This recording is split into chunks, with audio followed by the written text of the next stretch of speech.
Welcome, everybody, to this week's episode. We really appreciate you joining us. This podcast really shows us how we can all learn, live, and thrive off of each other. By sharing our knowledge through our conversations, we will impart some knowledge whilst learning ourselves how to progress even further. Here is your host. Hello and welcome back to Around the World Today. I'm your host, Terry Davies, and in today's episode we are heading to one of the most isolated places on Earth. Tristan da Cunha. This tiny island in the South Atlantic Ocean is part of the British Overseas Territory of St Helena, Ascension and Tristan da Cunha, and is often referred to as the most remote inhabited island in the world. Tristan da Cunha's distance from the mainland is over 2,000 miles from the nearest continent. It makes life here unique. The island has a small population, limited access to the outside world, and an economy that's deeply connected to nature. So, how do people of Tristan da Cunha manage to live such isolation? And what challenges and opportunities does this remoteness present for the islanders? Stay with us as we explore what life is really like on Tristan da Cunha and the challenges the island faces and how community maintains its way of life in this fascinating part of the world.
Let's start by setting the scene. Tristan da Cunha is part of the archipelago located in the middle of the South Atlantic Ocean. This island itself is volcanic, with a rugged landscape dominated by a towering peak that rises over 2,000 meters above sea level. It's incredibly isolated, so much so that the nearest inhabited island is St Helena, more than 1,200 miles away, and the closest continent is Africa, more than 2,000 miles away. The island is home to just under 300 residents, all of whom live in the island's only settlement, Edinburgh of Seven Seas. The community is small and tightly knit with a strong sense of identity and self-sufficiency. Life on Tristan da Cunha revolves around the island, the sea, and natural resources that the island provide.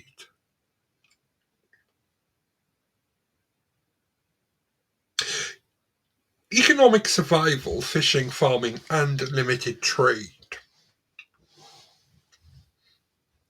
Given its isolation, Tristan da Cunha has a unique economy that relies heavily on the natural environment. Fishing is the island's main industry, practically lobster fishing.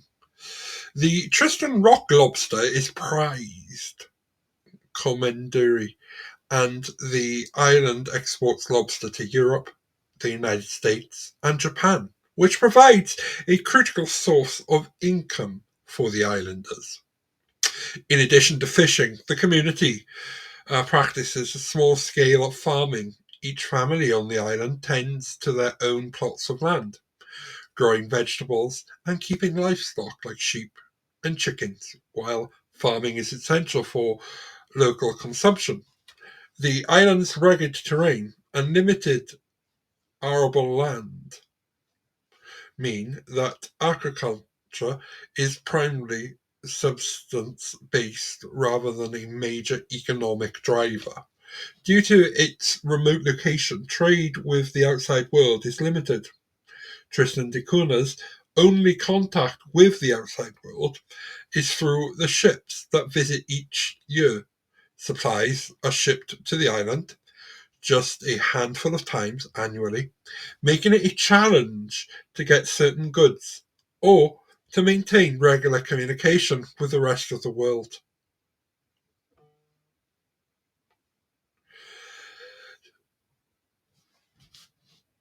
It's sounding like a lovely place, isn't it? One of those places you wish to go uh, to get away from it all.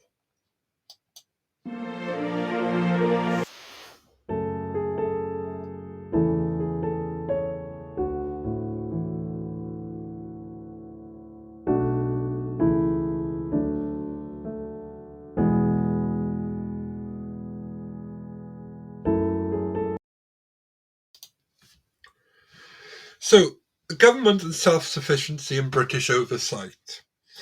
Tristan da Cunha is a British overseas territory, but it enjoys a high degree of autonomy.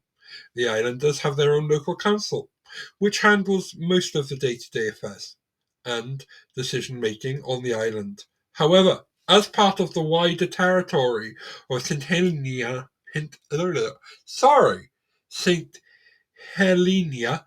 Ascension, and Tristan da Cunha, the island ultimately falls under the jurisdiction of the British government.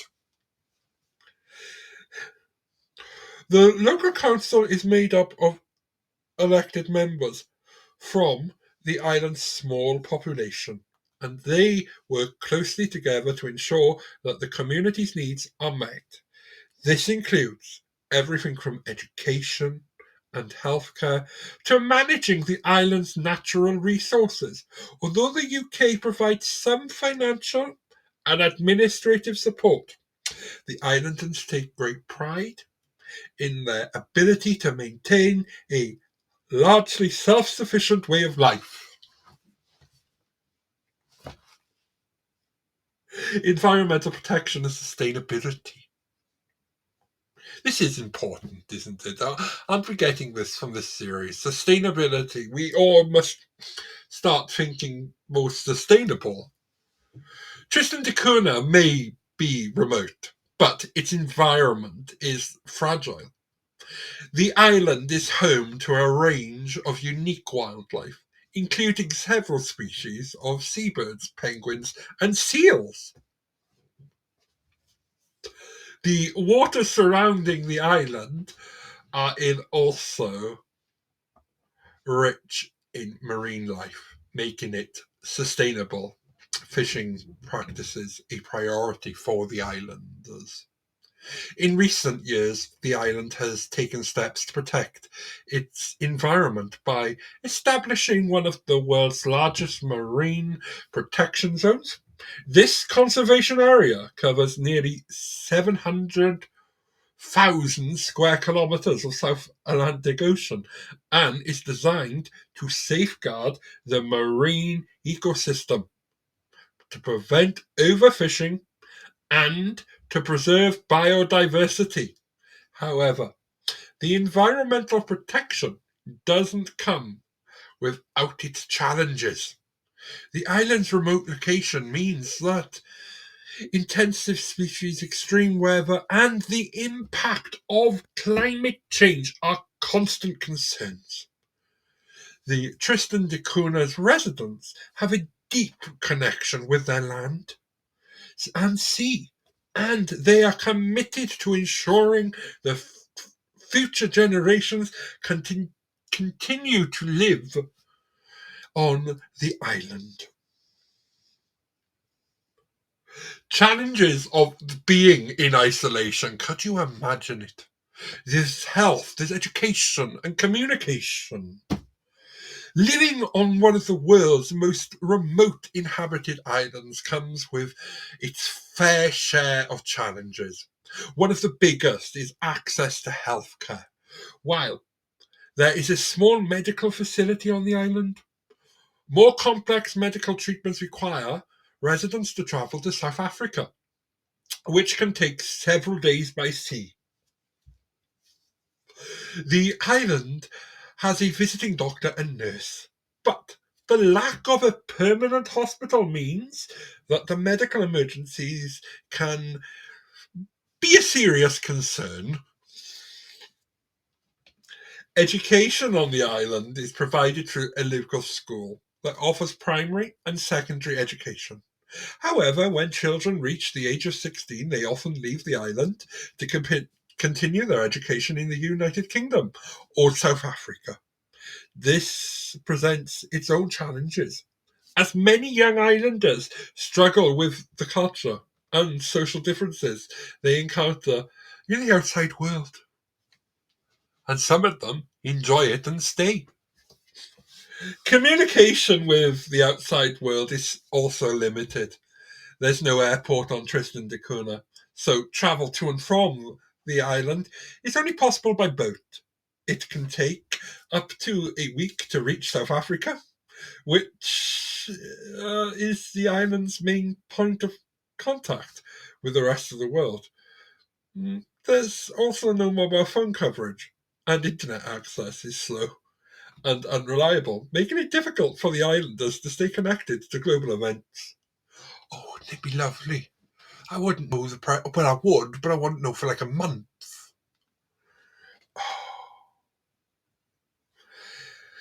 A community rooted in tradition.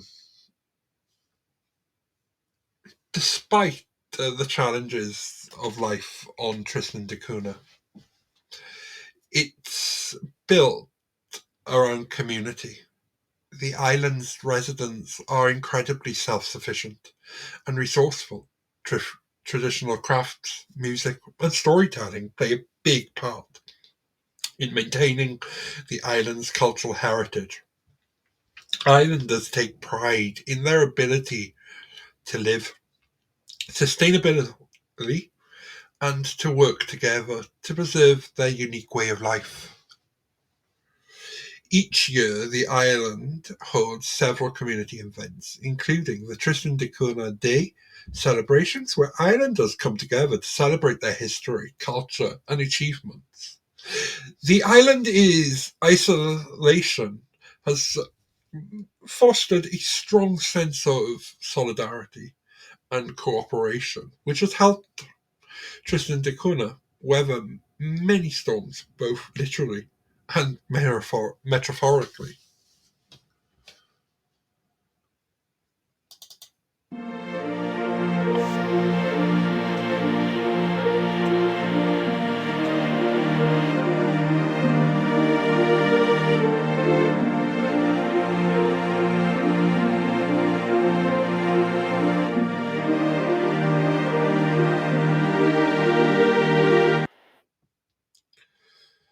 And that brings us to the end of today's episode. Tristan da Cunha may be the most remote inhabited island in the world, but its people have a connection to their environment. Next time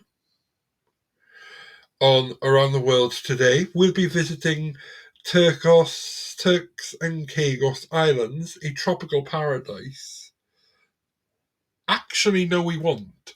We'll be visiting somewhere else, I believe. And it's not a tropical paradise. It's a very frozen place because we're going back to or up or down or somewhere. We're going to the Antarctic, okay? So, yeah, until next time. We've been visiting, to Tristan da Cunha today. You can read some more information on our blog, on our website. And I'm Terry Davies. Thank you for listening to Around the World Today. Thank you for tuning in.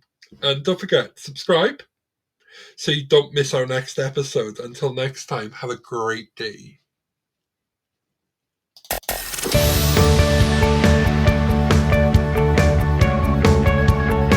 This week's episode has come to an end. But the fun doesn't have to stop here. If you have any questions, suggestions, or feedback, head over right now to Twitter and Facebook and like, share, and get involved. Join us next time.